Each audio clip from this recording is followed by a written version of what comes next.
శ్రీమాత్రే నమ. జయ గురు దత్తాత్రేయ నమ.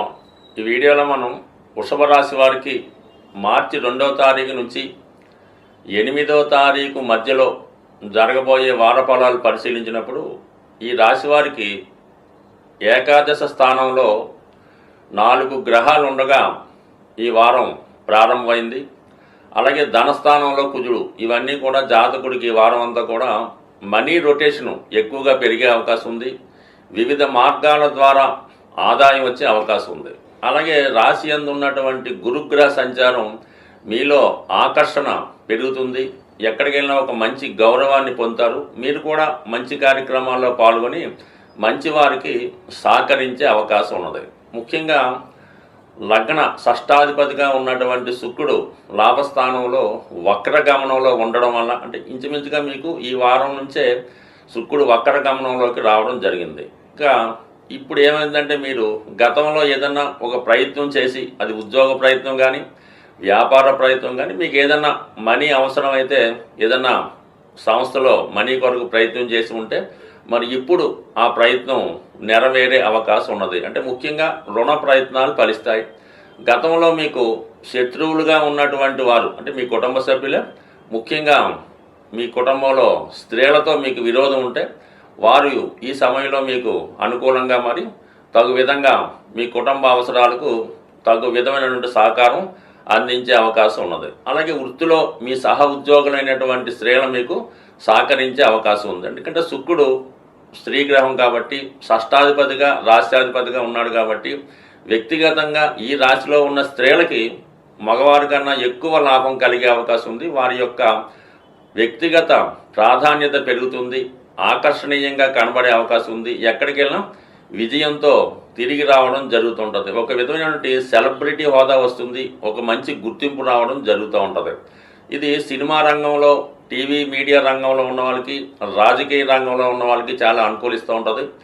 ఎవరైతే ఈ రాశిలో ఎక్కువగా ఫైనాన్స్ వ్యాపారం చేస్తున్నారో, బ్యాంకింగ్ రంగంలో ఉన్నారో వారికి అనూహ్యంగా మంచి లాభాలు రావడం, మీ పాత బాకీలన్నీ వసూలు అయ్యే అవకాశం కూడా ఈ సమయంలో మనకు కనబడుతుంది. అలాగే ధనస్థానంలో ధనాధిపతిగా ఉన్నటువంటి బుధుడు కూడా లాభస్థానంలో ఉండడం వల్ల మీ యొక్క వ్యక్తిగత ప్రాధాన్యత పెరుగుతుంది. మీ మాటకు విలువ పెరుగుతుంది. ఇది ఎక్కువగా విద్యార్థులు ఉన్నత విద్యా ప్రమాణాలకు, ఉన్నత విద్య కొరకు ప్రయత్నం చేస్తుంటే వారికి సహకారం కలుగుతూ ఉంటుంది.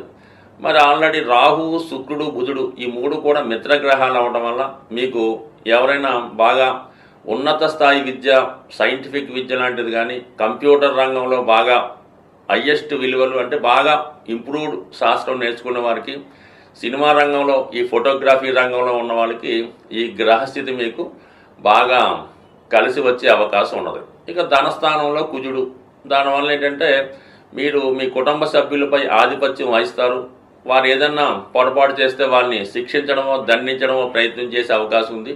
అయితే మీరు కఠినంగా మాట్లాడడం వల్ల మీ కుటుంబ సభ్యులు కొంతమంది మనస్తాపానికి గురయ్యే అవకాశం ఉంది. కాబట్టి మాట్లాడే విధానంలో సౌమ్యంగా మాట్లాడడం మంచిది. బట్ ఏదైనా అధిక మొత్తంలో భూములపైన, స్థిరాస్తులపైన ఆదాయం మీకు ఈ వారంలో రాబోతుంది.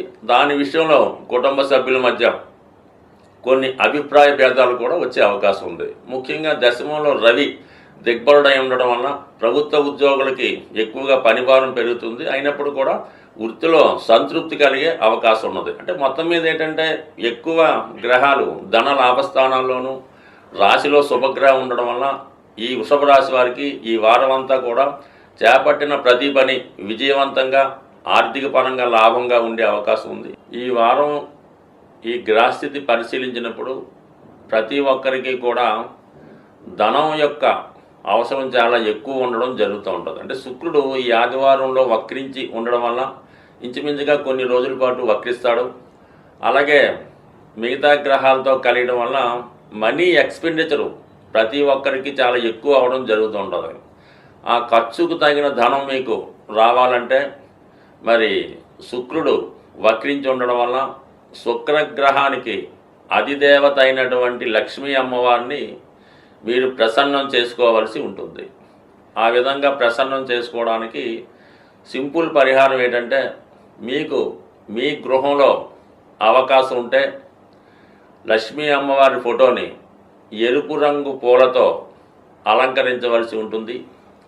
అలాగే అమ్మవారికి దానిమ్మ పండు అంటే ఎప్పుడు కూడా ఒకే ఒక పండు నైవేద్యంగా కాకుండా కనీసం ఒక 4 లేదంటే ఒక 6 దానిమ్మ పళ్ళు నైవేద్యంగా పెట్టి అమ్మవారికి విధి విధానంగా కనకదార స్తోత్రము, లక్ష్మీ స్తోత్రము పారాయణ చేస్తూ ఆ ప్రసాదాన్ని 6 ముత్తైదువులకి పంచడం వల్ల లక్ష్మీ అనుగ్రహం కలిగే అవకాశం ఉన్నది. దీనితో పాటుగా మరి ఇంట్లో అవకాశం లేని వారు ఏదైనా అమ్మవారి దేవాలయంలో అమ్మవారికి ఈ దానిమ్మ పళ్ళు నైవేద్యంగా సమర్పించడం వల్ల కూడా మీ యొక్క ఆర్థికపరమైనటువంటి సమస్య నుంచి బయటపడే అవకాశం ఉంది. చాలా వరకు ఈ మనీ రొటేషన్ పెరగాలన్నా చాలా వరకు శుక్రవారం రోజు ఏ విధంగా కూడా ఆర్థికపరమైనటువంటి లావాదేవీలు చేయకుండా ఉండడం మంచిది.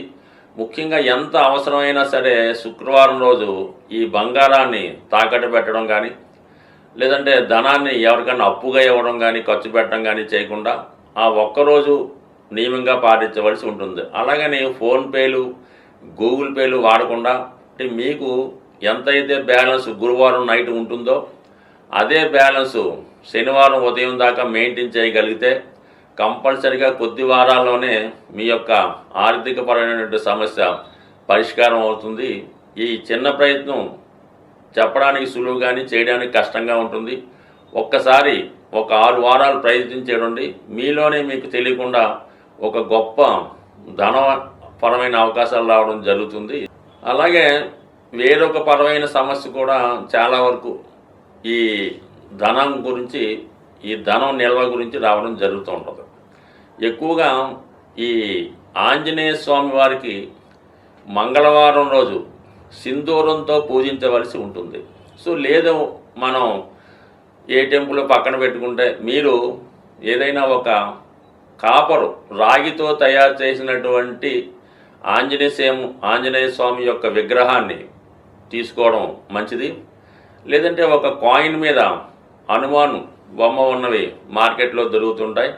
అదైనా మీరు ఒక రాగి పళ్ళెంలో ఆ ఆంజనేయ స్వామి రాగి విగ్రహాన్ని నుంచి సింధూరంతో ఆంజనేయ స్వామిని మీరు పూజించవచ్చు. ఆ 108 నామాలతో చక్కగా మీరే పూజించి మొత్తం సింధూరం అంతా కూడా స్వామి మీద మూయబడి ఉండాలన్నమాట. అంటే పూర్తిగా సింధూరంలో స్వామివారి యొక్క విగ్రహం మునిగిపోవలసి ఉంటుంది. అప్పుడు మీరు దాన్ని ఎవరు టచ్ చేయని ప్రదేశంలో పెట్టి ఏదైనా బయటికి వెళ్ళినప్పుడు మాత్రం ఆ సింధూరాన్ని మీరు తిలకంగా ధరించి వెళ్ళవలసి ఉంటుంది. దానివల్ల కూడా మీకు నిత్యం మీ గృహంలో ధైర్యంతో కూడినటువంటి సంపద వచ్చే అవకాశం ఉంటుంది. అలాగే ఇదే రెమెడీ మీరు మన విఘ్నేశ్వరుడు కూడా బ్రహ్మాండంగా చేయొచ్చు. విఘ్నేశ్వరుడిని కూడా సింధూరంతో అష్టోత్తరంతో పూజ చేయడం వల్ల కూడా మీకు కేవలం ఈ రెమెడీ పనిచేసే అవకాశం ఉంది. దీంట్లో ఎక్కువగా ఉపయోగించవలసింది స్వచ్ఛమైనటువంటి సింధూరం, కల్తీ లేని సింధూరం. అలాగే కాపర్ ప్లేట్లో కాపర్తో చేసినటువంటి ఆంజనేయ స్వామి విగ్రహం కానీ లేదంటే విఘ్నేశ్వరుడు యొక్క విగ్రహం కానీ ఉండవలసి ఉంటుంది.